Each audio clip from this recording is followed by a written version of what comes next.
Isang tapatang tanong at isang tapatang sagot, mga kapatid. Natatakot ba kayong mamatay? Nangyari po sa akin na ako'y matakot na mamatay nung ako po'y sumuka ng dugo na halos isang palanggana dahil ako'y nagkasakit ng TB na hindi ko alam. Talagang natakot ako, pinipigilan ko yung dugo na lumalabas sa akin na halos ganyan kalaki at natatakot akong mamatay. Pero sa biyaya ng Panginoon, pinaalala sa akin ng Banal na Espiritu ng kamatayan na hindi dapat katakutan sa mga mananampalataya. At doon, ang sabi ko, Panginoon, pinaubaya ko na buhay ko kung oras na sa inyo na pong kamay. At nawala yung aking takot. Nung Sunday, nung inatake si Brother Melvin diyan, at nakita ng iblan yung kanyang itsura ng kanyang pagka-atake dahil talaga namang mabigat ang atake sa stroke, sa utak. Marami pong natakot, maraming nangamba, at maraming sinisisi pa si Melvin dahil sabi, ba't hindi niya sinabing may nararamdaman pala siya? Sana naagapan. Pero gayon pa man, hindi nagkulang ating mga kapatid. Si Brother Jojo agad kumilos na dinala sa ospital at ilang pang mga kapatid at nilunasan ng tamang paglunas. Ngunit siya po ngayon ay kapiling na ng Panginoon. At siya ay masaya na po sapagkat sa lupa naroon ang struggles natin sa sin, kasalanan. Yung kasalanang nasa atin, yun ang nagbibigay ng takot. Ngunit ngayon, pagdilat ni Brother Melvin, mukha ng Panginoon ang kanyang nakita. Kaya naman ang kanyang puso, talagang gano'n na lamang ang kanyang kagalakan. Dahil mukha na ng Panginoon ang kanyang nakita. Nung kami po ni Mama nagmimisyon sa Leyte, halos lahat ng aming mga kakausap na magsasabing Christian, pagka narinig nilang kamatayan, nagagalit sa amin, huwag nga natin pag-usapan yung kamatayan. Nangangilabot ako. Pero habang tumatagal, mukhang nasasanay na sila sapagkat mayroon na silang pananampalataya. Kaya kayo ba takot mamatay? Hindi na. Dapat bang katakutan ang kamatayan? Now, sa ilan, marami po ang dahilan ng kanilang pagkakatakot sa kamatayan. Maaring pagkatakot nila dahil tuluyan na silang mawawala sa mundong ito. Hindi nila maisip, mawawala na ako sa mundong ito.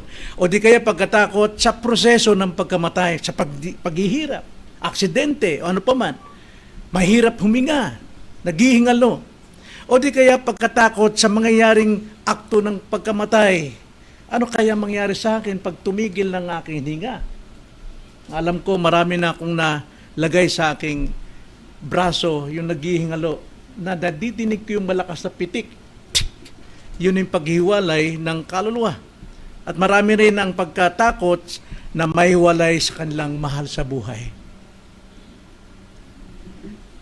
Sino maaaring dapat matakot, mga kapatid, pagdating po sa kamatayan? Well, banggitin natin ilan sila na mga walang kasiguruhan sa kanilang relasyon sa Diyos. Yun ang dapat matakot. Ikalawa, mga naniniwala kay Jesus nang walang batayan. Maraming nagpo-profess na they believe Christ.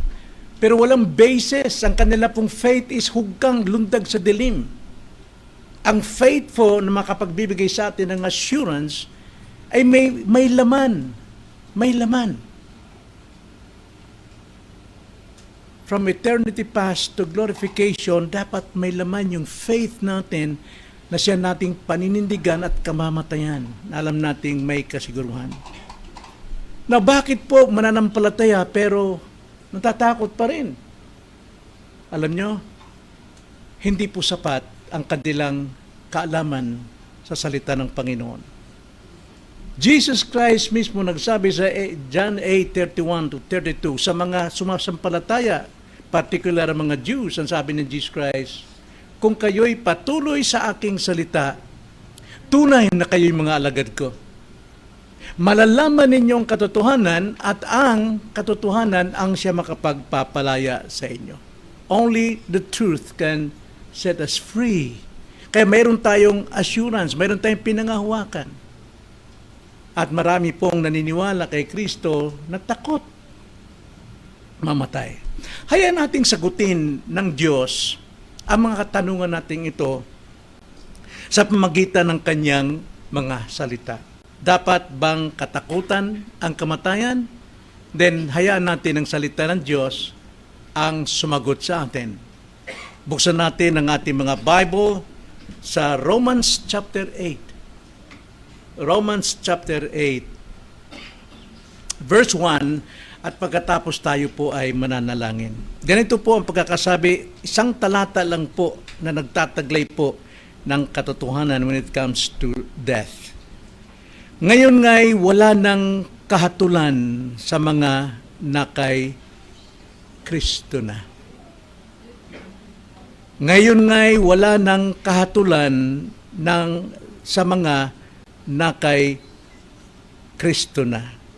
Sa English po, therefore there is now no condemnation for those who are in Christ Jesus. Tayo po'y manalangin. Opo, Panginoon, kami po'y sumasampalataya sa iyo pong mga salita.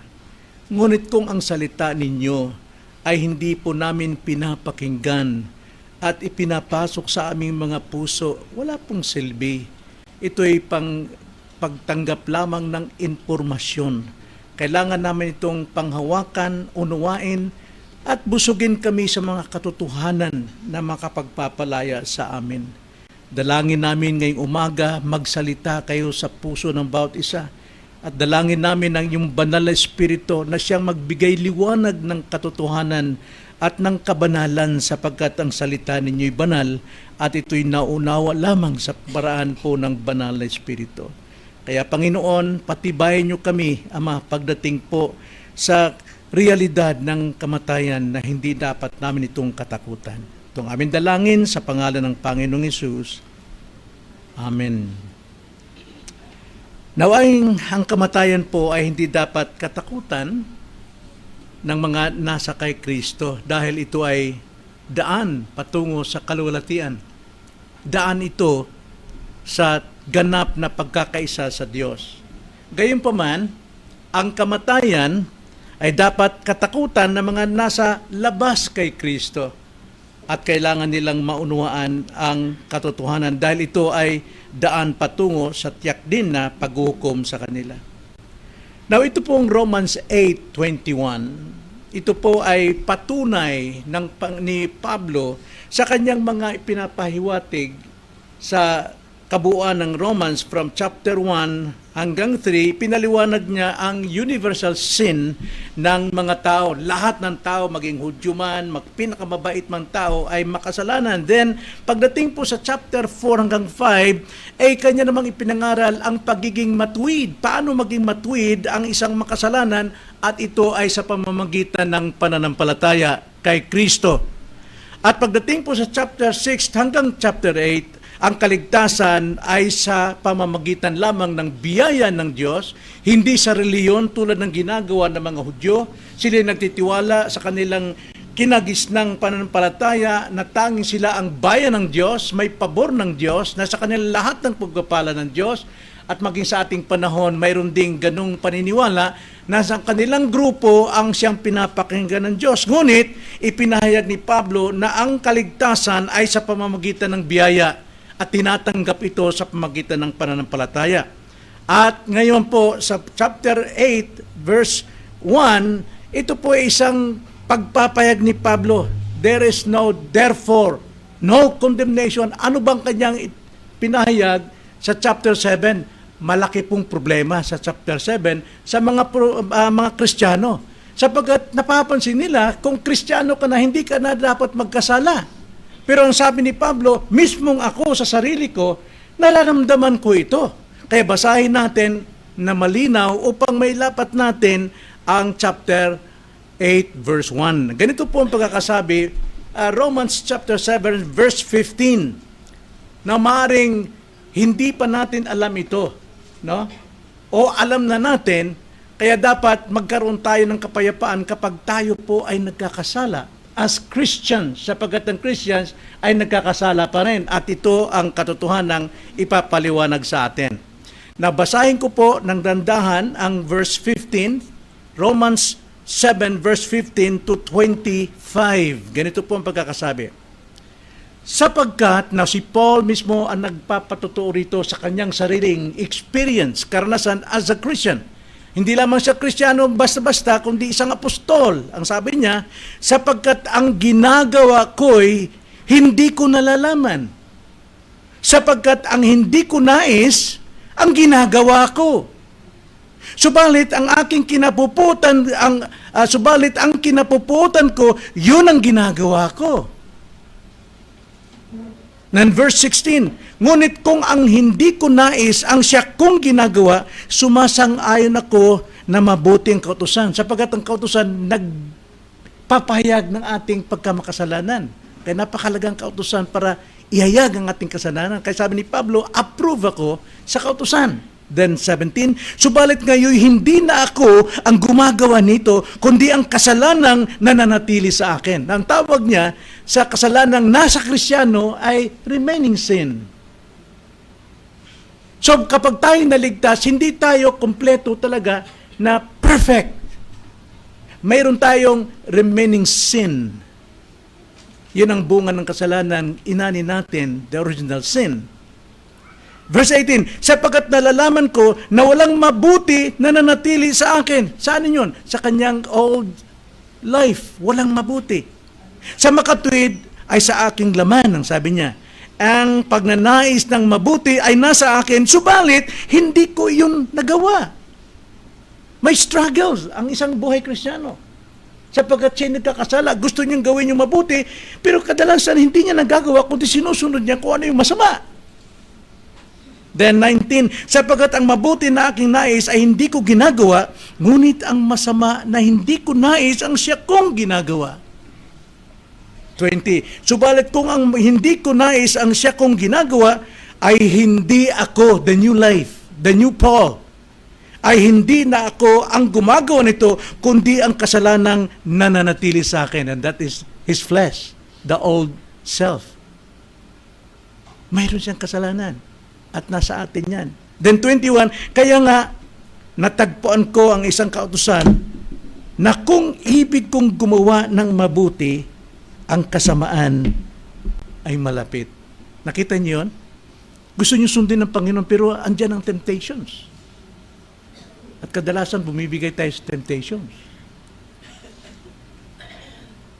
Kaya sabi niya, kaya nga, natagpuan ko ang isang kautusan na kung ibig kong gumawa ng mabuti, ang kasamaan ay malapit, sapagkat ako'y nagagalak sa kautusan ng Diyos sa kaibuturan ng aking pagkatao. Tungtuwa si Pablo sa law of God, sapagkat ang law ang nagre-reveal ng kanyang kasamaan at kakulangan. Kaya tungtuwa siya sa law, katutuwa siya sa salita ng Panginoon. Then 23, subalit nakikita ko ang kakaibang kautusan sa aking mga bahagi na nakikipagbaka laban sa kautusan ng aking pag-iisip. At ako'y binibihag sa ilalim ng kautusan ng kasalanan na nasa bahagi ng aking katawan. Paul accept na mayroon siyang sin sa kanyang kaloob-looban. Kaya ang sabi niya, kahabag-habag ako, na tao ako. Kung ako'y isang Kristiyano, na hindi pa rin ako tagumpay sa kasalanan, naragagawa ko pa rin hindi dapat, kahabag-habag ako, sabi ni Paul. Sino ang magliligtas sa akin mula sa katawang ito ng kamatayan? Kung Kristiyano ako, naghihirap pa rin ako sa kasalanan, sino makapagliligtas nito? So, binalikan niya ang kanyang salvation. Binalikan niya. Sinong nagligtas sa kanya? 25. Ngunit salamat sa Diyos sa pamamagitan ni Jesucristo na Panginoon natin. Si Kristo ang nagligtas sa atin. Pero sa kabila ng kaligtasan natin, nandyan pa rin ang sin. We are still in the presence of sin. Kaya, ang sabi niya, kaya nga, ako mismo ay naglilingkod sa kautusan. So therefore, we should serve the law of God. Sapagat ang salita ng Diyos ay lamparan ng ating mga paa at liwanag ng ating landas sa pamamagitan ng aking pag-iisip, ngunit sa pamamagitan ng laman ay ang kautusan ng kasalanan. So therefore, pagdating po sa verse 1 ng 8, kaya nga ngayon ngay wala nang kahatulan sa mga nakay Kristo Jesus. Kung gayon, walang dapat ikatakot pagdating po sa kamatayan. At maging sa ating kasalukuyang buhay na tayo po'y nagkakasala pa. Pero dapat itong katakutan sa mga wala pa kay Kristo. At sa mga professing Christians ng kanilang pananampalataya ay walang laman, walang katotohanan. Faith cometh by hearing. Hearing by the word of Christ. Yung word po ron is not logos but rhema, meaning doctrine, teachings of Christ. So napakalaga po ang pakikinig at pakikinig ng pangangaral ng katuruan ni Kristo upang tumibay ang ating pananampalataya. Kaya napakalaga po ang pag-aaral. Kaya ang layunin natin sa umagang ito ay upang aliwin tayo at bigyan ng katiyakan ang mga mananampalataya na hindi na nila kailangang matakot sa husga o hukom pagdating sa kamatayan dahil sila ay nakay Kristo na. Kasabay nito, layunin din itong gisingin ang mga hindi pa nakay Kristo na sila'y nasa kahutulan at the present time. Ang sabi sa John 3:18, ang sino mang hindi sumampalataya, sila'y nahatulan na. Kaya pag namatay, dapat lang silang matakot sa kamatayan sapagkat tuloy na sila sa kanilang patutunguhan. Tatlong pagninilay, tatlong dapat nating pag-iisipan ang kailangan upang mapagtagumpayan ang takot sa kamatayan. Una po na pagninilay natin ang mga dahilan ng pagkatakot. Na gusto kong basahin natin ang verse 1 at habang ating pong ini-expound, no, pagnilayan natin mga implications na maaring makita natin dito. Ang sabi po sa verse 1, kaya nga, so yun po yung dahilan kung bakit hindi tayo dapat matakot sa kamatayan dahil tayo naligtas na kay Kristo even though nag-struggle pa tayo sa remaining sins or indwelling sin. Kaya nga, ngayon ngay wala nang kahatulan sa mga nakay Kristo. Now, tignan natin sa talatang ito, tatlong biblical na paliwanag. Okay? Ang takot sa kamatayan ay hindi likas sa tao, kundi ito'y bunga ng kasalanan. Ang kasalanan po ay nagsimula sa isang tao, kay Adan, sa kanyang pagrebelde sa utos ng Panginoon. Pero alam natin, ang author po, ang pinagmula ng kasalanan ay walang iba kundi si Satanas. At dahil dyan, nagtagumpay siya, ang tao po ay nagkasala. So, tatlong paliwanag na dapat nating makita rito. Una, ang kamatayan ay resulta ng kasalanan. Balikan natin ang Genesis chapter 2, verse 17. Ganito po ang pagkakasabi. Subalit mula sa punong kahoy, ng pagkilala ng mabuti at masama ay huwag kang kakain sapagkat sa araw na ikaw ay kumain niyon ay tiyak na mamamatay ka. Now, ganito pong pangyari. Ang Diyos po ay lumikha ng paradise, paraiso. Yun ang tirahan ng first human being, si Adan and Eve.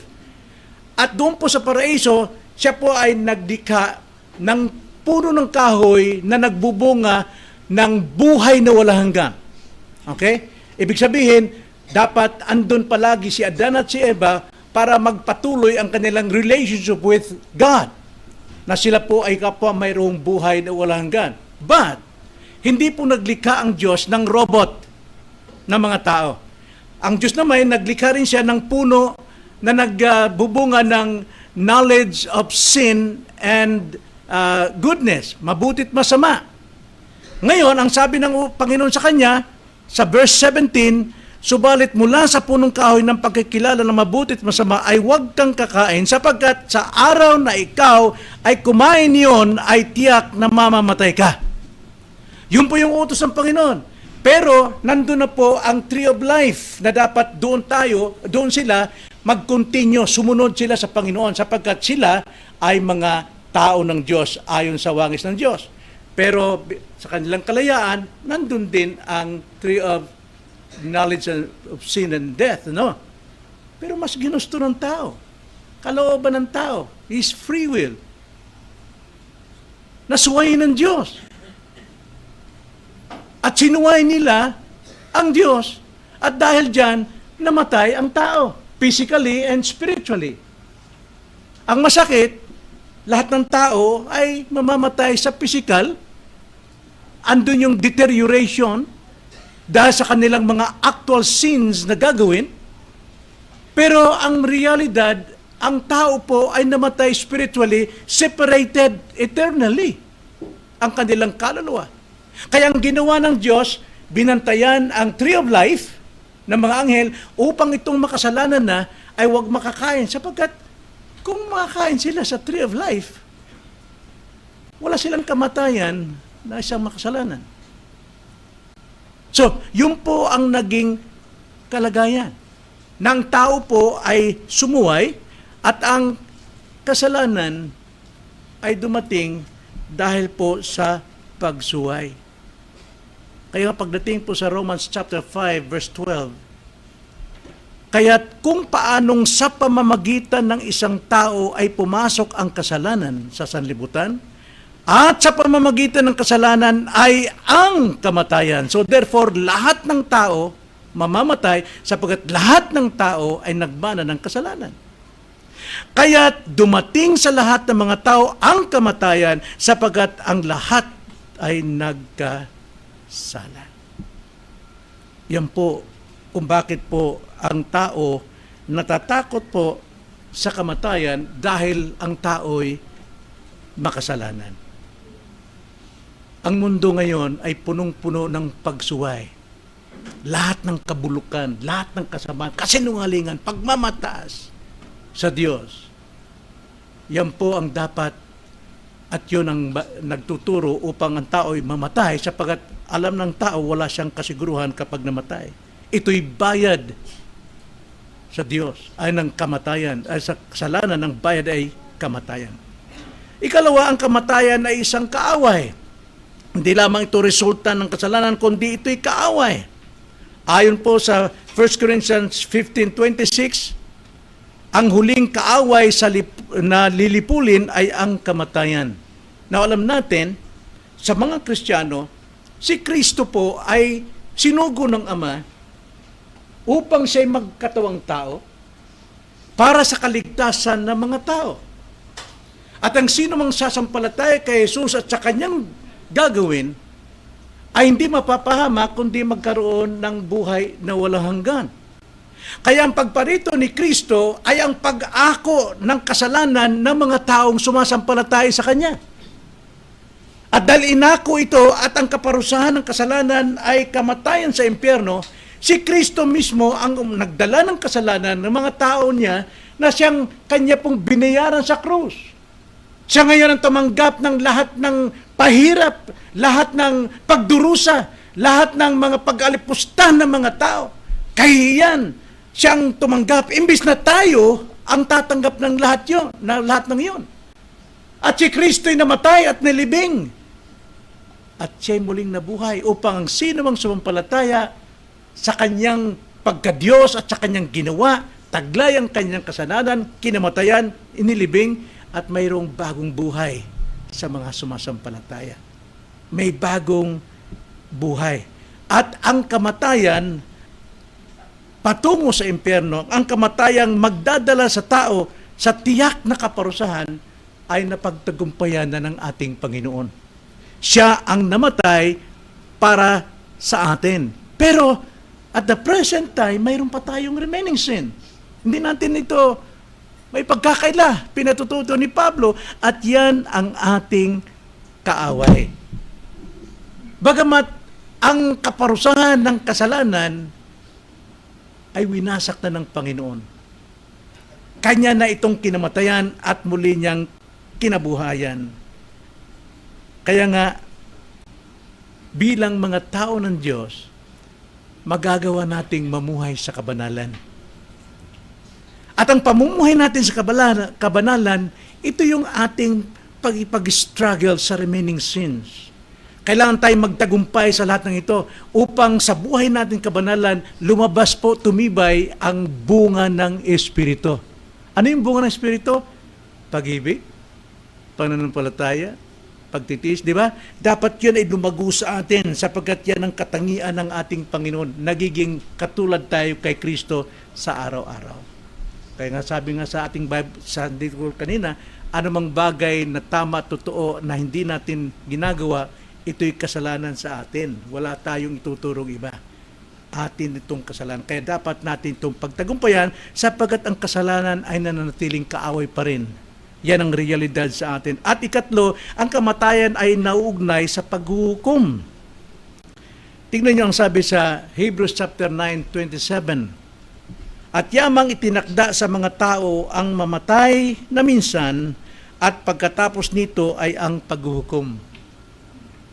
Na ito po'y tumutukoy sa mga unbeliever, sa mga professing Christians na hindi sila nakatitiyak ng kanilang kaligtasan sapagkat walang basis ang kanilang faith. Ang sabi, itinakda na minsan ang mamatay. At pagkatapos paghuhukom. Pero sa mga believers, 28. At gayon din naman si Kristo na inihandog na minsan upang dalhin ang mga kasalanan ng marami. Hindi sinabing lahat ng tao, kundi marami, ay magpapakita sa ikalawang pagkakataon, hindi upang harapin ang kasalanan para mamatay muli, kundi upang iligtas ang mga sabik na naghihintay sa Kanya. Kasama ba kayo sa mga sabik na naghihintay sa Kanya? So anong dapat natin ikatakot sa kamatayan? Samantalang kasabikan pala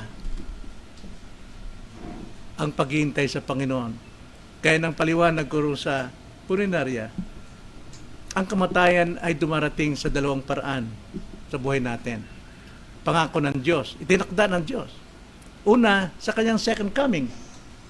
Darating ang Panginoon sa ikalawang pagkakataon upang sunduin ang mga naghihintay sa Kanya.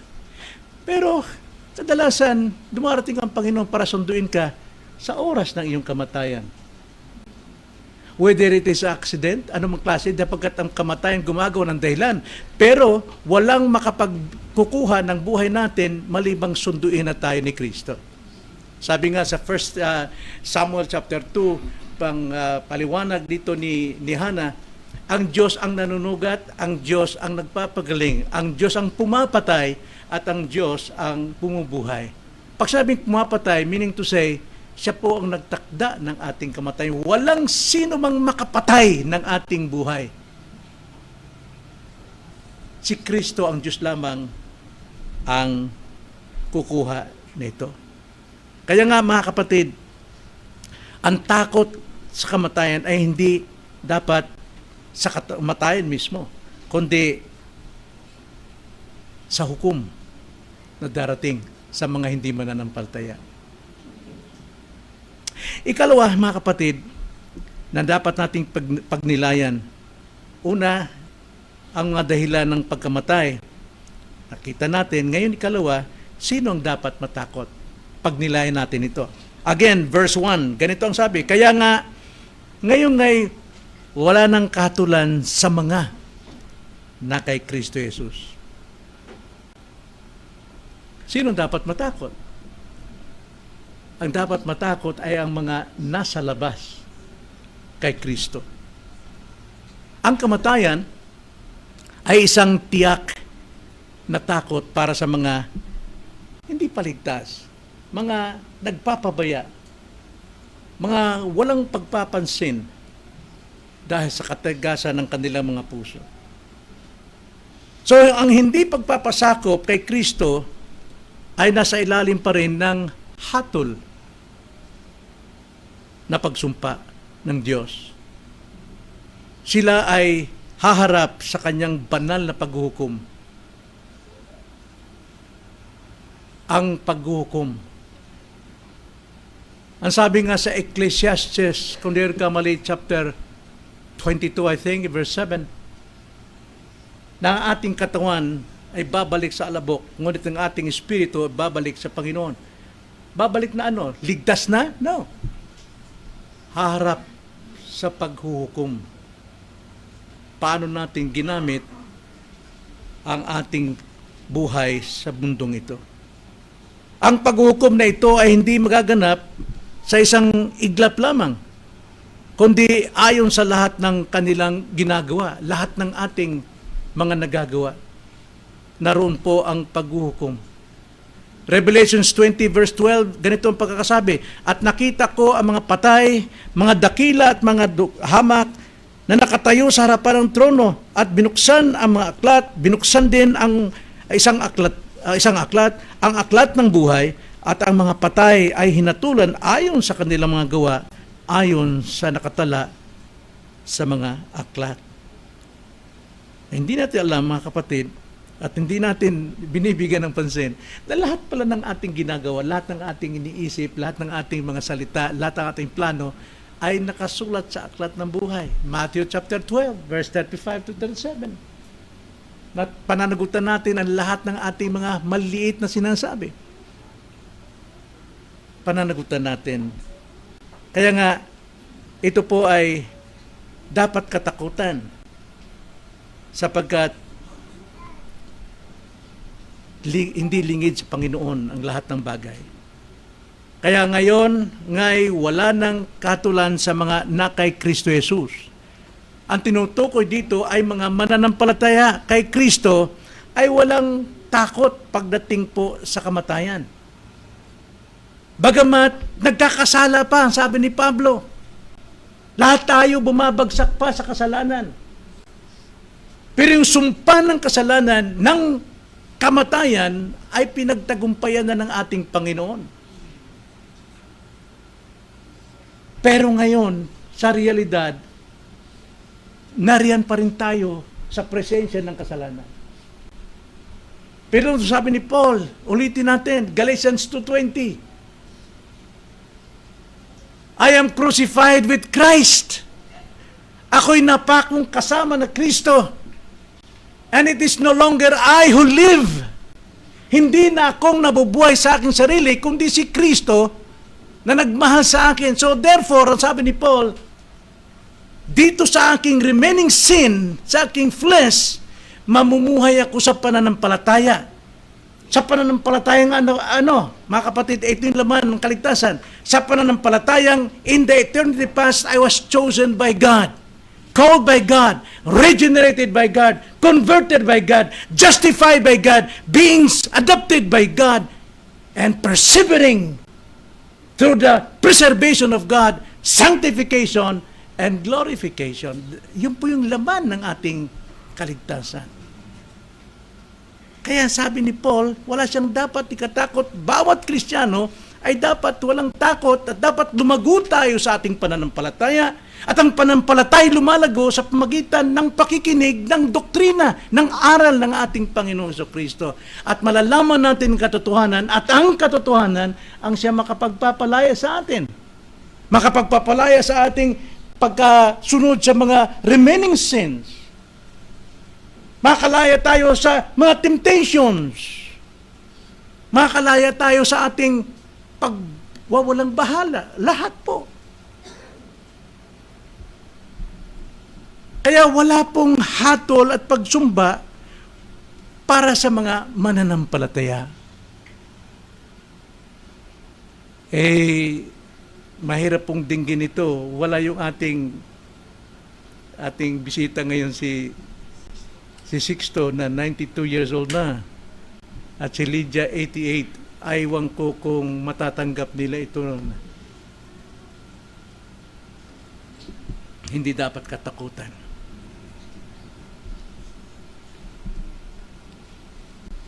Sapagkat ang pagtanggap ni Kristo sa ating kasalanan, pag-ako niya, paghalili niya, sa tiyak nating kamatayan sa krus, ginawa niya. At sapat yun. Sapat yung pagpalit ni Kristo para sa ating kaparusahan. Hindi na tayo mapupunta sa tunay na kamatayan sa impyerno sa dagat-dagatang apoy. Sapat yun para tayo iligtas doon. Pero hindi tayo perpekto. Mayroon pa tayong remaining sin na dapat nating pagtagumpayan dito. Kaya nga, dapat tayo maging obedient sa salita ng Panginoon. Yun po ang magbibigay sa atin ng lakas upang tayo makapamuhay ng may kabanalan sa ating Panginoon. Ikalawa, ang kasalanan, ito ay yung paghatol sa sumpa para sa mga hindi manampalataya. Ikalawa, ang kamatayan ay pag-uwi para sa mga believers, sa mga anak ng Diyos. Pag-uwi ito. Kaya nga sabi ni Paul, Philippians 1:23, hindi natatakot si Pablo mamatay kahit na ilang beses siyang binagsakan ng mga bato, duguan siya, lupaypay, at iniiwan na kara ng mga murderers na yon ay patay na si Paul. Pero bumangon siya at nangaral muli hanggang sa siya'y matuluyang makulong. Bakit po? Katwiran ni Paul ang Philippians 1:23. Sabi ni Paul, sapagkat ako'y naiipit sa pamagitan ng dalawa. Ang aking nais ay umalis kasama si Kristo sapagkat ito'y higit na mabuti. Walang takot si Paul pagdating po sa kamatayan dahil taglay niya ang katiyakan. Sino makapagliligtas sa akin sa kabag-habag kong katawang ito? Salamat na lamang sa Diyos dahil kay Kristo. Mga kapatid, mabuti ngayon may paghahanda ng kamatayan. Mamimili ka lang kung anong ahensya. St. Peter, o ano pang may mga ahente rito? Samson, Providence. Well, maigi naman yun. Paghahandang yon, ibig sabihin tanggap mo na ikaw ay kukunin ng Panginoon sa perfect time niya.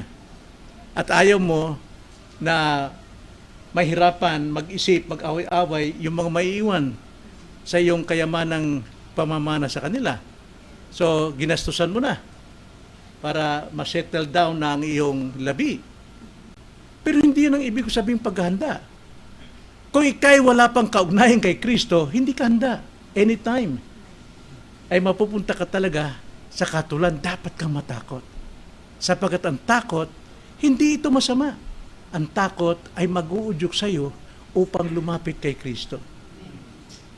Upang sumampalataya sa ating Panginoon. Ito'y pag-uwi po. Pag-uwi sa ating tunay na tahanan. Diba? Remember no Friday? Ang sabi ng Panginoon, huwag kayong sumampalataya kayo sa Ama at sumampalataya din kayo sa akin. Meaning to say, ang nagsugo, the Father, ang namatay sa krus kay Kristo. So we have to believe God and Christ. Sapagkat sa tahanan ng aking Ama ay maraming silid. At kung hindi ito totoo, hindi sana ako pupunta ron at babalik para sabihin sa inyo. Sapagkat sa aking pagbabalik, kung nasaan ako, gusto kong naroon din kayo. Yun ang sinabi ni Jesus Christ. Kaya nga, ito'y pag-uwi natin. Pag-uwi sa totoo nating tahanan. Philippians chapter 3 verse 20 to 21, sabi ni Paul, your citizenship is in heaven. Ang iyong pagkamamamayan totoo ngayon, nandito ka pa sa lugar na ito, ang totoo mong pagkamamamayan ay sa langit. At ito'y magalak nating inintay ang pagbabalik ni Kristo, sapagkat sa pagbabalik ni Kristo, babaguhin ang lahat ng ating katawan tulad ng kanyang katawang maluwalhati. Kaya isa pong kagalakan, isang divine joy ang pag-asa natin pagdating po sa kamatayan, sapagkat ito'y pag-uwi. At hindi lamang pag-uwi, kundi paglaya. Paglaya sa atin. Sabi ni Paul, hirap na siya. Yung gusto niyang gawin na hindi niya magawa. Yung kinamumit, kinapuputan niya na dapat niyang iwasan, nagagawa niya. Ito'y malaking kahirapan sa aking puso. But, ang sabi ni Jesus Christ, Matthew chapter 5 verse 3, blessed are those who mourn. Who mourn, nagluluksa sa kanilang kasalanan, for theirs is the kingdom of heaven. Pero kung mga taong wala pang kalungkutan sa kanilang nagagawang kasalanan, meaning to say, alipin pa sila ng kasalanan. But you, us, nagluluksa tayo kapag nagkakamali tayo, agad tayo nagre-repent, dahil foreign ito sa atin ngayon. Kaya nga, ito po'y paglaya. Ang kamatayan sa atin, paglaya sa matinding pagdurusa ng ito ng kasalanan. At higit sa lahat, ito po'y kaluwalhatian. Luwalhati tayo. Wala nang pag-iyak, wala nang pasakit, wala nang kasalanan pagdating po sa kamatayan ng isang Kristiyano. Now, leksyon po para po sa mga mananampalataya. Lesson lang para sa mga believers. Anong takot sa kamatayan ang mayroon ka pa rin? Anong takot sa kamatayan na mayroon ka pa rin ngayon? Ang kawalan ng takot sa kamatayan, anumang oras, maaksidente man, sakit man o anuman, ito'y pananampalataya natin sa Panginoon. Sapagkat ang pananampalataya natin, yun ang makapagbibigay. Pananampalataya kay Jesus ang makapagbibigay sa atin ng kapayapaan. At ang kapayapaan, ang siyang magbibigay sa atin ng liwanag sa gawain natin sa araw-araw. Yung ating peace with God. Romans 5:1. Na dati tayong kaaway, pero tayo ngayon ay mayroon ng peace with God. Kapayapaang ito ang siya makapagbibigay sa atin ng totoong buhay. Now, ano pang kinatakutan mo? Natatakot ka ba sa proseso? Paano na lang kaya? Anong hirap nun? No? Mahirap talaga mamatay. Lalo kung may karamdaman ka, may cancer. Pero as a Christian, nais ng Panginoon na maging panatag ka sa iyong kamatayan. Kaya, maaaring yun ang dahilan ba't ako nagkasakit ng ganito. Even sa akin ngayon.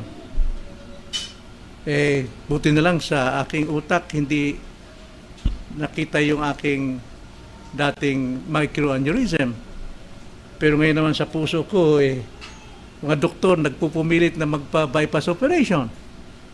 At naranasan ko ngayon ang paninikip palagi. Maglakad ng konti. Pero salamat. Alam nyo, ako'y nagpapasalamat sa kalagayang ito. Walang sino mang makakaagaw nito sa akin. Yung testimony kong ito, bakit po? Dito ko nakita ang biyaya at pag-ibig ng Diyos. Dahil kung hindi rito, saan kaya ako? Mga kapatid, bawat testimony natin sa buhay, huwag din natin ikahiya minsan, pero dapat mahiya tayo. Ipagyayabang natin yung ating dating pagkatao. But, luwalhati natin ng Diyos kung anong ginawa ng Diyos sa dati nating buhay. Yun ang dapat nating ipagmalaki. Kung mayroon tayong pag-alinlangan, takot pa, well, paalala lang ito sa atin na dapat pa tayo magkaroon ng kapanatagan sa pagtitiwala sa Diyos. God is in control. Siya ay soberanong Diyos, namamahala, namamatnugot, nangangasiwan, nagpahinutnugot, ano man mangyari sa atin. Walang aksidente sa buhay natin. All nasa kamay ng Diyos.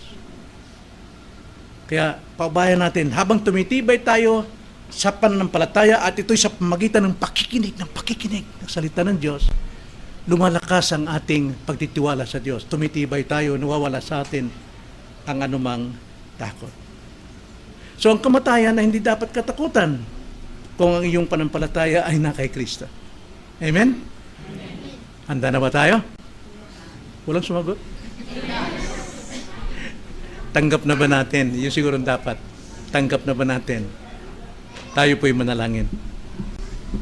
Panginoon, nagpapasalamat po kami sa iyo pong salita sapagkat salita niyo po ang nagbibigay ng katotohanan at ang katotohanan ang bibigay sa amin ng kalayaan at kapayapaan, katiwasayan sa buhay. Salamat po, Ama. Nawa, magbigay kayo ng kapayapaan sa puso pong wala pa pong ugnayan kay Kristo. Nawa ang buhay niya ay isuko sa Panginoon upang siya ay magkaroon ng totoong kapayapaan at katiwasayan ng kanyang kaluluwa maging sa kanyang kamatayan.